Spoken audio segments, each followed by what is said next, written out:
to talk to you about the self-healing spiral. What is the self-healing spiral? Well, first of all, it's a method that I created for myself when I was going through my divorce. I had so many emotions, panic attacks. I didn't know what to do with them. I didn't know how to start over. And so I was looking for a method that would help me quickly feel better, that would help me heal, and that would help me welcome my emotions instead of suppressing them. And so I created the self-healing spiral for myself. And then when I realized how powerful it was, I decided to share it with you. So the self-healing spiral is based on two main ideas.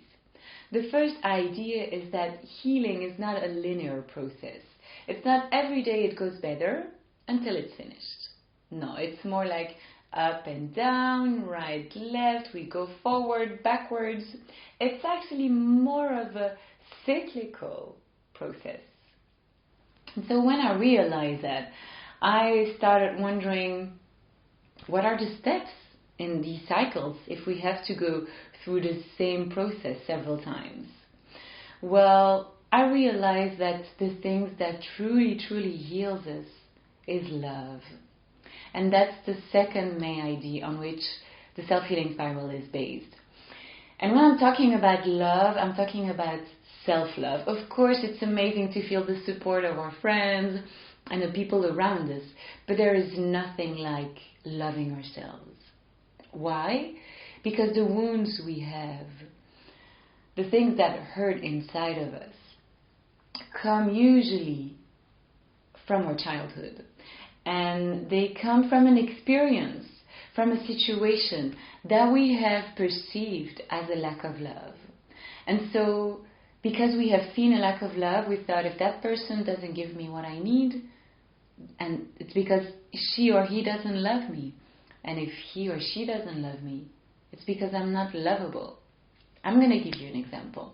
I'm a little girl, I want a glass of water, but I'm too short to grab the tap. And so I ask, Mommy, can I have a glass of water?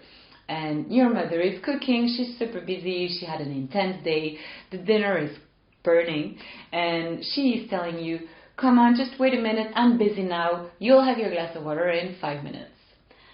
As a kid, you might feel a bit surprised or rejected and not understand why your mother is not taking care of you. And so you might perceive that situation as a lack of love.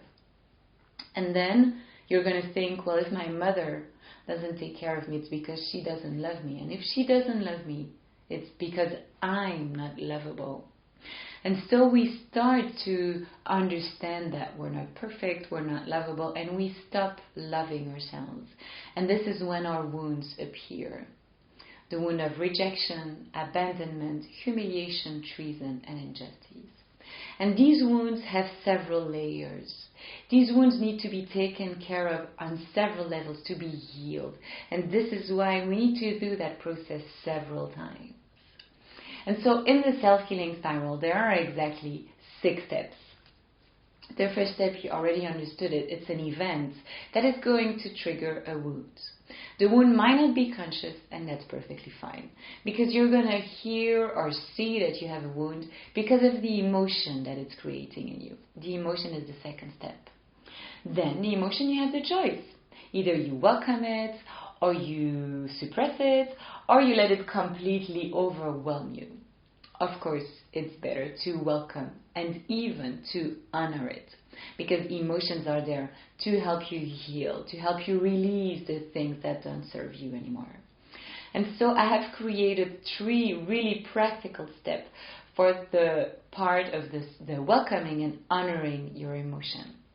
Once you have done that, you arrive at the 4th step of the self-healing spiral, which is the transmutation. You are going to rewire how you feel, the emotion that you're going through, from something uncomfortable to more comfortable. And you're going to project yourself into a happy future in order to rewire yourself neurologically.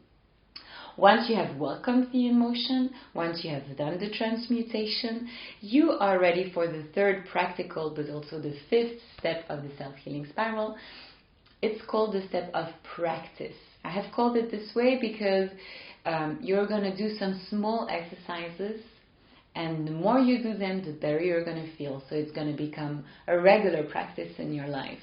And this step and these exercises are going to help you to release the emotion on a physical and energetical level from your body. All these steps are going to bring a lot of self-care in your life. They're going to improve the relationship with yourself. You're going to live in harmony with your emotions.